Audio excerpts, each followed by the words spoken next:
নির্বাচন বানচাল করার একটা ষড়যন্ত্র তারা বলছে। আপনার কি মনে হয়? আমি প্রথমে যেটা বলতে চাই, এই ঘটনা প্রথম না।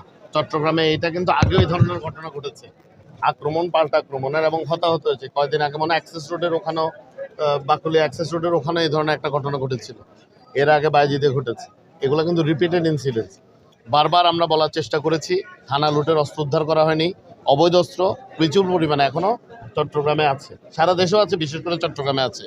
এখন পর্যন্ত দৃশ্যমান কোনো থানা লুটের অস্ত্র উদ্ধারের আমরা দেখিনি। আজকে যে ঘটনাটা ঘটেছে, আমরা গোয়েন্দা সংস্থা মারফত জানতে পেরেছি এগুলো সার্ভিস ওয়েপেনের অস্ত্র, মানে এগুলা কোনো বাহিনীর অস্ত্র, তার মানে থানা লুটের অস্ত্র।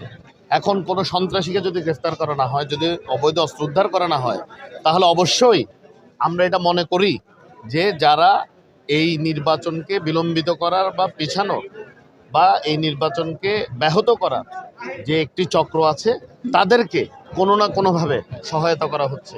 অনতিবিলম্বে যত অবৈধ অস্ত্র আছে উদ্ধার করতে হবে, এবং আমাদের নগর সভাপতি কনভেনার এরশাদুল্লাহ সাহেব, যিনি আমাদের ৮ আসনেরও আমাদের দল মনোনীত প্রার্থী, ওনার উপর যারা হামলা করেছে অনতিবিলম্বে তাদেরকে আইনের আওতায় এনে এবং অস্ত্রগুলো উদ্ধার করে এটা দৃশ্যমান করতে হবে যে আইনশৃঙ্খলা রক্ষাকারী বাহিনী আসলেই অবৈধ অস্ত্র উদ্ধার এবং আসামি ধরার ব্যাপারে ওনারা অনেস্ট আছে।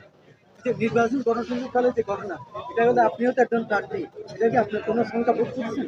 না, আমরা অবশ্যই শঙ্কিত, কারণ আমাদের তো কোনো রাষ্ট্রীয় কোনো সিকিউরিটি নেই। আমরা তো এই ধরনের কোনো কিছুর সাথে অভ্যস্ত না। আমরা আজকে আমি সারাদিন আমি হাটাজারি থেকে এখানে এসেছি, তো আমরা সারাক্ষণ গণমানুষের মধ্যে, এখন আমরা এখানে দাঁড়িয়ে আছি।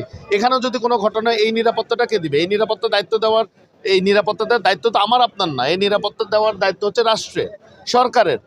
তো এখন সরকার যদি এখানে ব্যর্থ হয়, তাহলে কিভাবে আপনি বাকি সব করবেন? এখন তো মনে হচ্ছে যে গোষ্ঠীটা বলছে নির্বাচন পিছাতে হবে, করতে দিবে না, এটা তাদেরকে সহায়তা করার মতো একটি ঘটনা বলে আমি মনে করি। ঠিক আছে, থ্যাংক ইউ।